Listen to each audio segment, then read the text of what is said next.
So we've all heard the hype, right? AI is going to completely change how we learn. But as students are actually starting to use these new digital tutors, a huge question is popping up. Is this AI study buddy a total genius? Or is it just a gimmick with some serious hidden costs? Well, we're going to find out. I mean, the promise is so tempting. These tools are supposed to do all the heavy lifting for you. You know, summarizing, quizzing, explaining the tough stuff. But here's the real question. Can an AI really replace the actual hard work of learning something for yourself? That's what we're digging into today. Okay, so at the center of this whole conversation is a tool from Google called NotebookLM. The idea is that it's your personal AI research assistant. It's like a study partner that only knows the stuff you've given it, the actual material you need to learn. And honestly, the concept, it's super appealing and sounds incredibly simple. And the way it works, well, it really couldn't be any easier. You basically just feed it all your class materials, your lecture notes, those big textbook PDFs, even links to websites. And then, with just a click, it promises to take all that raw info and magically turn it into powerful, custom-made study tools. And what it spits out is, wow, pretty impressive. We're talking instant study guides, FAQs, flashcards, even visual mind maps.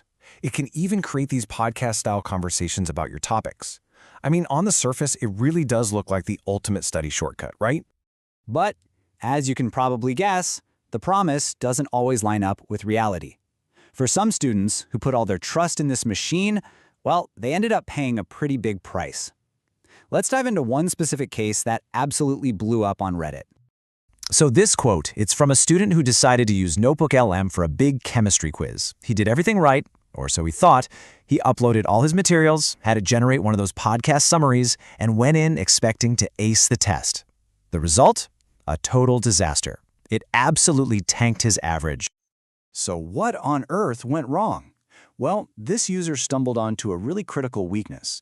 It turns out the AI was actually pretty good with subjects like English or biology. You know, stuff that's mostly about summarizing big chunks of text. But when it came to logic-based subjects like chemistry and applied math, things that require actual problem-solving and deep, critical thinking, it just fell apart. And this really gets to the heart of the problem. The AI wasn't teaching him anything, it was just giving him a super high-level, really fast summary. That podcast it made, it felt more like a casual chat than a real lesson, which led to a really shallow understanding of the material. And that, of course, got totally exposed as soon as the exam started.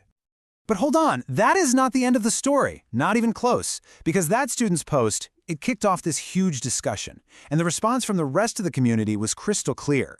The problem wasn't necessarily the tool itself, it was how the tool was being used. Right away, other users started jumping in with their own success stories. Take this one from flashy_performance3.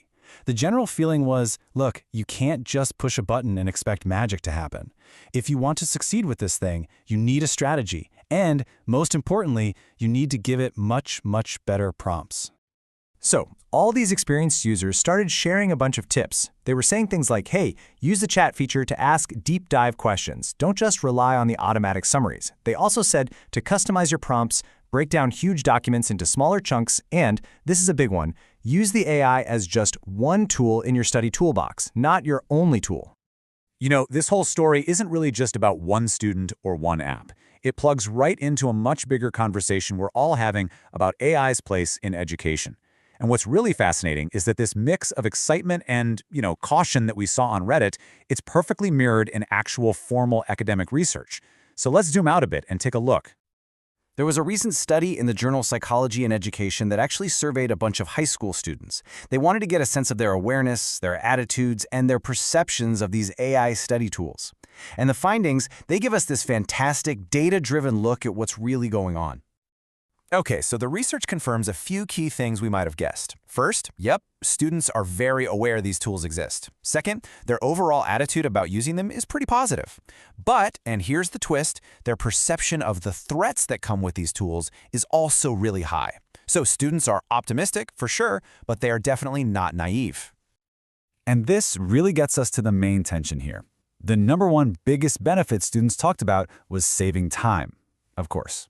But their number one concern, a drop in their own creativity and critical thinking skills.